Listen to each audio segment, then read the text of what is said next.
Hello everyone. Build IAS के current affairs के session में आपका स्वागत है। आज के इस वीडियो में हम 8 मई से 14 मई 2023 तक के टॉप 10 करंट अफेयर्स को इन डेप्थ में कवर करेंगे। और दोस्तों, शुरू करने से पहले चैनल को सब्सक्राइब, वीडियो को लाइक एंड शेयर जरूर कर लें। So let's begin. National centre for good governance के बारे में निम्नलिखित कथनों पर विचार करें। पहला कथन, यह कार्मिक, लोक शिकायत और पेंशन मंत्रालय के तहत एक शीर्ष स्तर की स्वायत्त संस्था है। दूसरा कथन, यह भारत और अन्य विकासशील देशों के सिविल सेवकों के लिए प्रशिक्षण पाठ्यक्रम तैयार करता है। ऊपर दिए गए कथनों में से कौन सा कथन सही है या है? आपके ऑप्शंस हैं केवल एक, केवल दो, एक और दो दोनों, ना तो एक और ना ही दो। इसका सही विकल्प दोस्तों ऑप्शन सी हो जाएगा। पहला और दूसरा स्टेटमेंट दोनों सही है। चलिए अब इसकी डिटेल्स को देखते हैं। National centre for good governance की स्थापना 2014 में भारत सरकार द्वारा कार्मिक, लोक शिकायत और पेंशन मंत्रालय के तहत एक शीर्ष स्तरीय स्वायत्त संस्थान के रूप में की गई थी। केंद्र की उत्पत्ति राष्ट्रीय प्रशासनिक अनुसंधान संस्थान से हुई है, जिसे 1995 में लाल बहादुर शास्त्री राष्ट्रीय प्रशासन अकादमी द्वारा स्थापित किया गया था, जो भारत सरकार का सिविल सेवाओं के लिए सर्वोच्च प्रशिक्षण संस्थान है। यह भारत और अन्य विकासशील देशों के सिविल सेवकों के लिए प्रशिक्षण पाठ्यक्रम तैयार करता है। National centre for good governance cabinet सचिव की अध्यक्षता में एक शासी निकाय द्वारा शासित होता है। चलिए नेक्स्ट क्वेश्चन को देखते हैं। तुंगनाथ मंदिर, जो हाल ही में समाचारों में था, निम्नलिखित में से किस राज्य में स्थित है? आपके ऑप्शंस हैं असम, हिमाचल प्रदेश, उत्तर प्रदेश, उत्तराखंड। इसका सही विकल्प दोस्तों ऑप्शन डी उत्तराखंड हो जाएगा। चलिए अब इसकी डिटेल्स को देख लेते हैं। केंद्र सरकार ने हाल ही में एक अधिसूचना जारी कर तुंगनाथ के प्राचीन मंदिर को राष्ट्रीय महत्व का स्मारक घोषित किया। तुंगनाथ मंदिर उत्तराखंड के रुद्रप्रयाग जिले में स्थित है। यह 3680 मीटर की ऊंचाई पर स्थित दुनिया का सबसे ऊंचा शिव मंदिर है। यह वास्तुकला की उत्तर भारतीय शैली में बनाया गया था और मंदिर के आसपास अन्य देवताओं के 1 दर्जन मंदिर हैं। चलिए नेक्स्ट क्वेश्चन को देखते हैं। प्रोजेक्ट चीता के संदर्भ में निम्नलिखित कथनों पर विचार कीजिए। पहला कथन, भारत में चीता के पुनः परिचय की कार्य योजना के तहत 5 वर्षों में 50 चीतों को अफ्रीकी देशों से विभिन्न राष्ट्रीय उद्यानों में लाया जाएगा। इस योजना के हिस्से के रूप में 20 चीतों, नामीबिया से 8 और दक्षिण अफ्रीका से 12 को 70 साल पहले भारत में विलुप्त होने के बाद पहली बार कोनो नेशनल पार्क मध्य प्रदेश में लाया गया था। ऊपर दिए गए कथनों में से कौन सा कथन सही है या है? आपके ऑप्शंस हैं केवल एक, केवल दो, एक और दो दोनों, ना तो एक और ना ही दो। इसका सही विकल्प ऑप्शन सी हो जाएगा। पहला और दूसरा स्टेटमेंट दोनों सही है। चलिए इसकी डिटेल्स को देखते हैं। भारत में चीता के पुनः परिचय की कार्य योजना के तहत 5 वर्षों में 50 चीतों को अफ्रीकी देशों से विभिन्न राष्ट्रीय उद्यानों में लाया जाएगा। मध्य भारतीय राज्यों के सर्वेक्षण स्थलों में कोनो नेशनल पार्क मध्य प्रदेश को इसके उपयुक्त आवास और पर्याप्त शिकार आधार के कारण उच्चतम दर्जा दिया गया है। इस परियोजना के हिस्से में 20 चीतों, जिसमें से 8 नामीबिया से और 12 दक्षिण अफ्रीका को 70 साल पहले भारत में विलुप्त होने के बाद पहली बार कोनो नेशनल पार्क मध्य प्रदेश में लाया गया। चलिए नेक्स्ट क्वेश्चन को देखते हैं। निम्नलिखित में से किस देश के कोविड प्रतिबंध टाइटल 42 के रूप में जाना जाता है? आपके ऑप्शन हैं अमेरिका, यूके, भारत, इनमें से कोई नहीं। इसका सही विकल्प ऑप्शन ए अमेरिका हो जाएगा। चलिए अब इसकी डिटेल्स को देखते हैं। संयुक्त राज्य अमेरिका कोविड-19 प्रतिबंधों को हटाने के लिए तैयार हो रहा है, जिसने 2020 के बाद से अमेरिका मैक्सिको सीमा पर शरण लेने वाले प्रवासियों को रोक दिया था।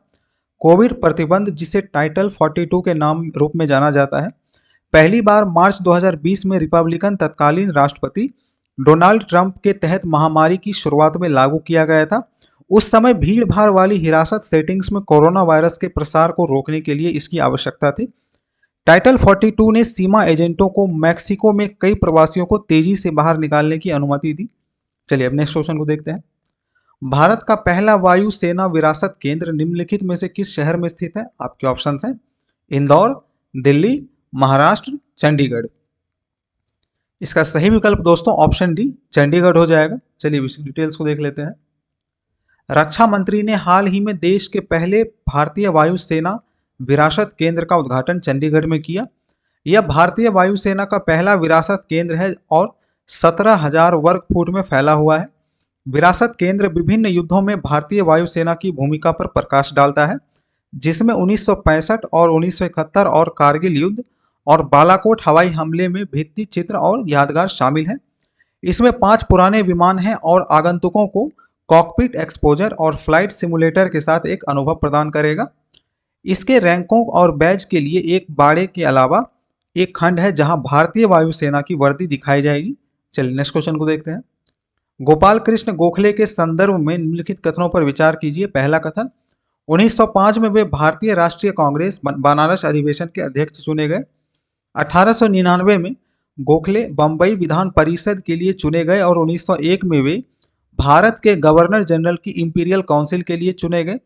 ऊपर दिए गए कथनों में से कौन सा कथन सही है या है? आपके ऑप्शन है केवल एक, केवल दो, एक और दो दोनों, ना तो एक और ना ही दो। इसका सही विकल्प दोस्तों ऑप्शन सी, एक और दो दोनों हो जाएगा। दोनों स्टेटमेंट सही है। चलिए इसकी डिटेल्स को देखते हैं। गोपाल कृष्ण गोखले 1889 में भारतीय राष्ट्रीय कांग्रेस के सदस्य बने। 1905 में उन्हें भारतीय राष्ट्रीय कांग्रेस बनारस अधिवेशन का अध्यक्ष चुना गया।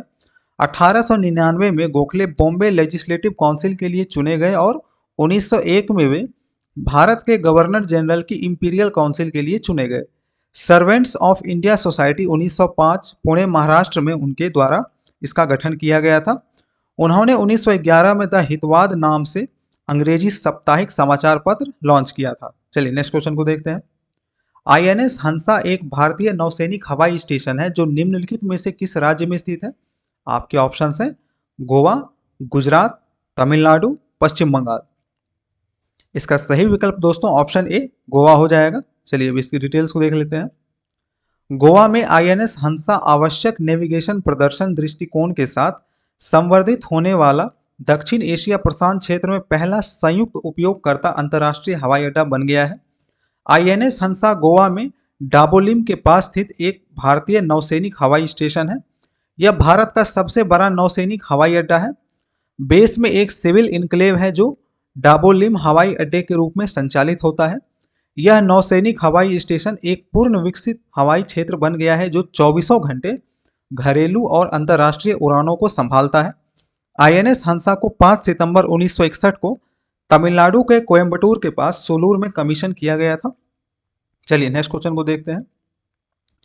भारत यूरोपीय संघ व्यापार और प्रौद्योगिकी परिषद के संदर्भ में निम्नलिखित कथनों पर विचार कीजिए। पहला कथन, भारत यूरोपीय संघ व्यापार और प्रौद्योगिकी परिषद की पहली मंत्री स्तरीय बैठक 16 मई को ब्रुसेल्स में आयोजित की जाएगी। दूसरा कथन, बैठक की सह अध्यक्षता भारत की ओर से विदेश, वाणिज्य और उद्योग तथा संचार, इलेक्ट्रॉनिक्स और सूचना प्रौद्योगिकी मंत्रियों द्वारा की जाएगी। ऊपर दिए गए कथनों में से कौन सा कथन सही है या है? आपके ऑप्शन है केवल एक, केवल दो, एक और दो दोनों, ना तो एक और ना ही दो। दोस्तों इसका सही विकल्प ऑप्शन सी हो जाएगा। दोनों स्टेटमेंट सही है। चलिए अब इसकी डिटेल्स को भी देख लेते हैं। भारत यूरोपीय संघ व्यापार और प्रौद्योगिकी परिषद की पहली मंत्री स्तरीय बैठक 16 मई को ब्रुसेल्स में आयोजित की जाएगी। बैठक की सह अध्यक्षता भारत की ओर से विदेश, वाणिज्य और उद्योग तथा संचार, इलेक्ट्रॉनिक्स और सूचना प्रौद्योगिकी मंत्रियों द्वारा की जाएगी। व्यापार और प्रौद्योगिकी परिषद का शुभारंभ प्रधानमंत्री नरेंद्र मोदी और यूरोपीय आयोग के अध्यक्ष उर्सुला वॉन डेयर लेयन ने पिछले साल किया था।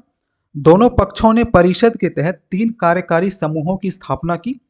ये सामरिक प्रौद्योगिकियों, डिजिटल शासन और डिजिटल कनेक्टिविटी पर कार्य समूह, हरित और स्वच्छ ऊर्जा प्रौद्योगिकियों पर कार्य समूह और व्यापार, निवेश और लचीली मूल्य श्रृंखलाओं पर कार्य समूह है। चलिए नेक्स्ट क्वेश्चन देखते हैं। वन स्टेशन वन प्रोडक्ट के संदर्भ में निम्नलिखित कथनों पर विचार कीजिए। पहला कथन, रेल मंत्रालय ने इस योजना को 2022 में लॉन्च किया था। इसका उद्देश्य सरकार के वोकल फॉर लोकल विजन को बढ़ावा देना है, स्थानीय या स्वदेशी उत्पादों के लिए बाजार उपलब्ध कराना और समाज के हाशिए पर पड़े वर्गों के लिए अतिरिक्त आय के अवसर प्रदान करना है। ऊपर दिए गए कथनों में से कौन सा कथन सही है या है? आपके ऑप्शंस हैं केवल एक, केवल दो, एक और दो दोनों, ना तो एक और ना ही दो। दोस्तों इसका सही विकल्प ऑप्शन सी हो जाएगा। दोनों स्टेटमेंट सही हैं।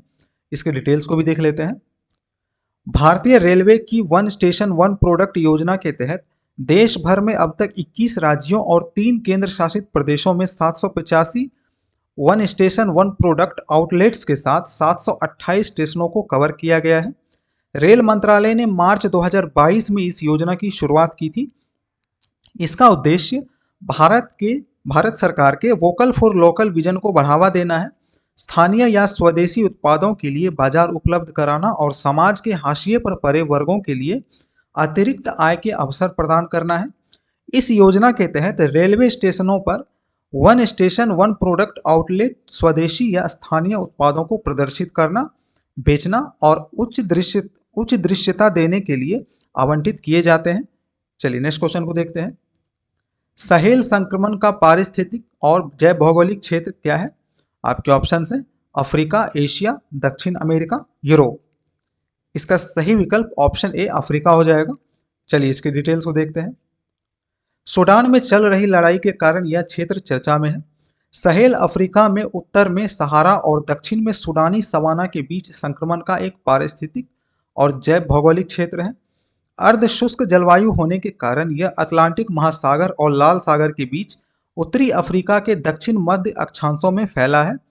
अफ्रीका के सहेल भाग में उत्तरी सेनेगल, दक्षिणी मॉरिटानिया, मध्य माली, उत्तरी Burkina Faso, Algeria, Nigeria, Cameroon और मध्य अफ्रीकी गणराज्य के पश्चिम से पूर्व भाग, चाड, सूडान, इरिट्रिया और इथोपिया शामिल हैं। चलिए मिलते हैं बिल्ड आईएएस पीसीएस के करंट अफेयर्स के नेक्स्ट सेशन में। अगर आपको यह वीडियो अच्छा लगा तो प्लीज़ हमारे चैनल को सब्सक्राइब, वीडियो को लाइक एंड शेयर ज़रूर करें। आप हमसे टेलीग्राम के माध्यम से भी जुड़ सकते हैं, जिसका लिंक नीचे डिस्क्रिप्शन बॉक्स में दे दिया गया है। Thank you for watching.